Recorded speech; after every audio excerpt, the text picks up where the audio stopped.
Keterangan eks-mentan Syahrul Yassin Limpo di pengadilan soal pemberian uang kepada mantan Ketua KPK Firly Bahuri kembali menjadi perhatian. Polda Metro Jaya menyebut kesaksian Syahrul signifikan dalam upaya Polda memproses hukum Firly Bahuri dalam kasus pemerasan. Tak tertutup kemungkinan Polda akan kembali memeriksa Firly Bahuri. Saya itu sangat signifikan. Kemarin ya saya kan sudah koordinasi, kalau level saya koordinasi dengan Kajati. Itu juga menjadi bahan-bahan diskusi yang lebih bagus kalau itu dijadikan sebuah bahan yang komprehensif. Gitu. Insya Allah ya, mudah-mudahan dalam waktu, saya juga nggak mau lama-lama sebenarnya ya.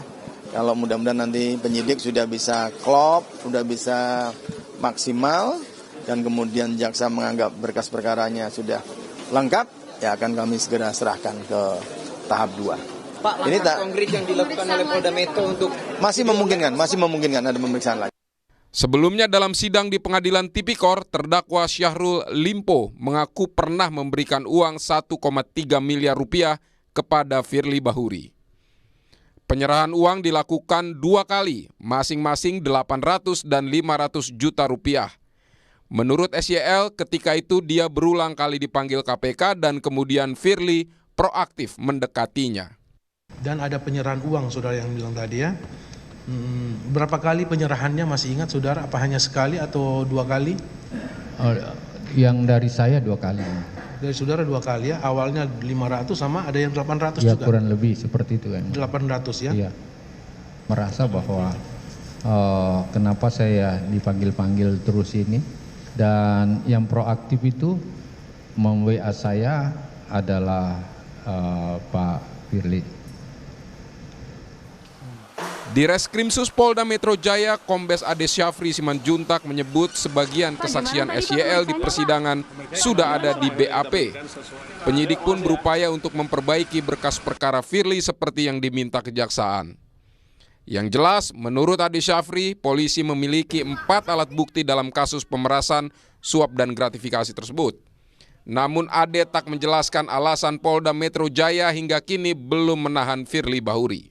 Penyidikan sampai saat ini masih terus berlangsung untuk melengkapi semua hasil petunjuk P19 dari Jaksa Penuntut Umum pada kantor Kejati DKI Jakarta. Yang jelas bahwa minimal 2 alat bukti, dalam hal ini justru malah 4 alat bukti dalam penanganan perkara aku sudah didapatkan oleh penyidik Subdit Tipikor di Reskrimsus Polda Metro Jaya. Pak, dekatnya akan nahan Firly nggak Pak? Iya Pak.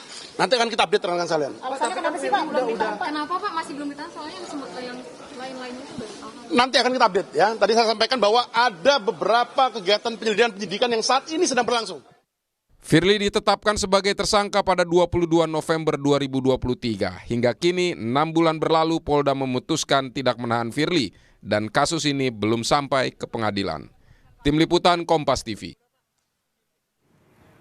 Hingga saat ini mantan Ketua KPK Firly Bahuri belum juga ditahan polisi pasca ditetapkan sebagai tersangka. Sejumlah pihak menyoroti proses penuntasan kasus dugaan gratifikasi pada mantan Ketua KPK Firly Bahuri yang hingga sekarang berkas perkaranya belum juga dilimpahkan ke kejaksaan. Kita bahas bersama anggota Kompolnas Yusuf Warsim dan peneliti Pusat Kajian Anti Korupsi Universitas Gadjah Mada Zainur Rohman. Selamat malam Bapak-bapak semuanya. Selamat malam. Selamat malam. Saya mau tanya ke Kompolnas dulu, Mas Yusuf. Jadi sampai sekarang ditetapkan di 2023 sebagai tersangka bulan November. Udah 6 bulan lebih nih. Firly Bahuri juga masih belum ditahan, berkasnya juga masih bolak-balik. Ini sebenarnya biasa atau ada yang menahan nih? Ya, Kompolnas sampai hari ini terus memantau bagaimana perkembangan kinerja penyidikan kasus mantan Ketua KPK FB ini. Dalam pantauan kami, beberapa waktu lalu bertemu dengan Pak Kapolda, masih itu kaitan dengan berkas yang dikembalikan oleh Jaksa Penuntut Umum untuk harus dilengkapi. Nah, kami memahami, sepertinya ada hal yang sangat penting, bisa dikatakan ya ini punya hubungan. Punya relevansi lah lebih tepat, punya relevansi dengan fakta-fakta persidangan yang sedang berproses di persidangan SYL. Kemungkinan jaksa penuntut umum dalam petunjuk-petunjuknya itu terkait dengan fakta-fakta persidangan yang sedang diproses di terdakwa SEL ini. Kan kemarin juga sudah disebutkan oleh mantan Mentan nih, Syahrul Yassin Limpo, kalau benar memberikan uang 1,3 miliar rupiah dibagi dalam beberapa waktu gitu. Itu nggak cukup untuk membuktikan bahwa benar di situ ada fakta dugaan suap gratifikasi? Ya, jaksa penuntut umum kan akan mengkonstruksi sebuah dakwaan.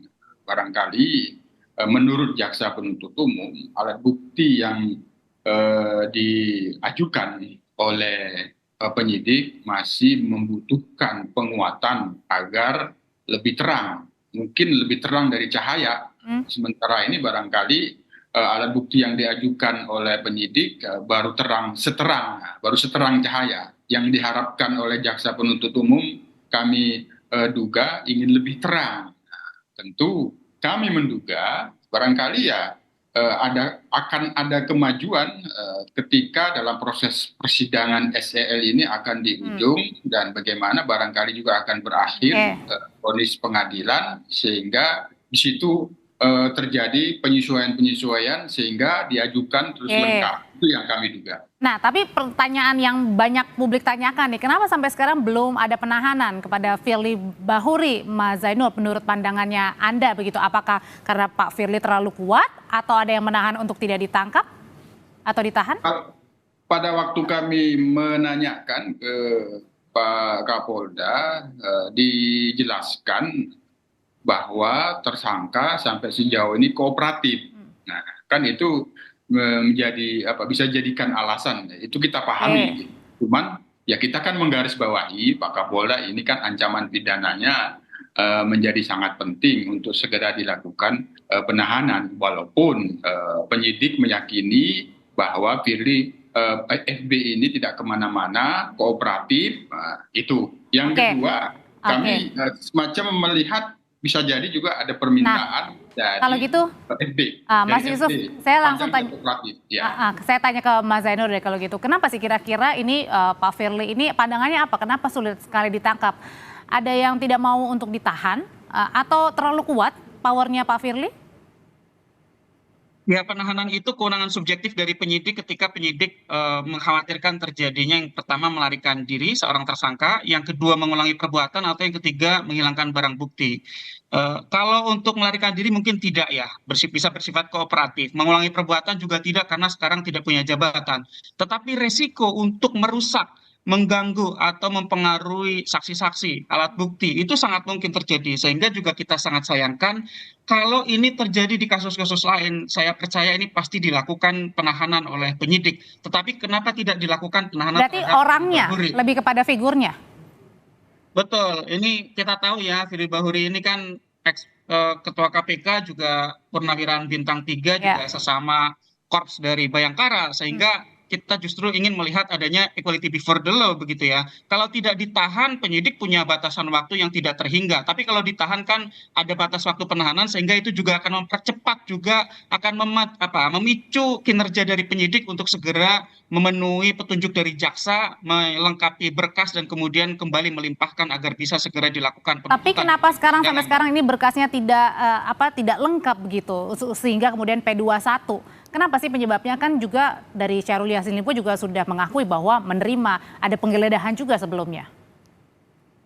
Ya, kalau dari keterangan SEL di depan persidangan sangat jelas ya, memberikan sejumlah uang untuk alasan pertemanan. Ya, saya sih belum pernah mendengar ya ada teman ngasih uang 1,3 miliar. Padahal mereka juga bukan teman. Yang satu adalah penegak hukum, yang satu pejabat pemerintah. Nggak ada itu pertemanan. Itu adalah uang antara suap, gratifikasi, atau pemerasan. Nah, kalau dari dari kesaksian SEL di depan persidangan itu kan seharusnya dapat menjadi alat bukti. Demikian juga ada keterangan dari para bawahan dari SEL di Kementan. Itu pasti juga akan memberikan keterangan yang sama karena mereka kan bertemu dengan SEL dengan FB kan bertemu di tempat badminton, dan juga ada penyerahan sejumlah uang. Juga sudah dilakukan penggeledahan oleh penyidik di rumah FB. Seharusnya ini semua sudah cukup untuk segera menuntaskan kasus ini. Kenapa kasus ini berlarut-larut? Itu justru menjadi pertanyaan publik. Apakah murni karena teknis penyidikan, belum lengkap alat bukti, berkasnya belum lengkap dan seterusnya, ataukah ada faktor XYZ di luar teknis penyidikan?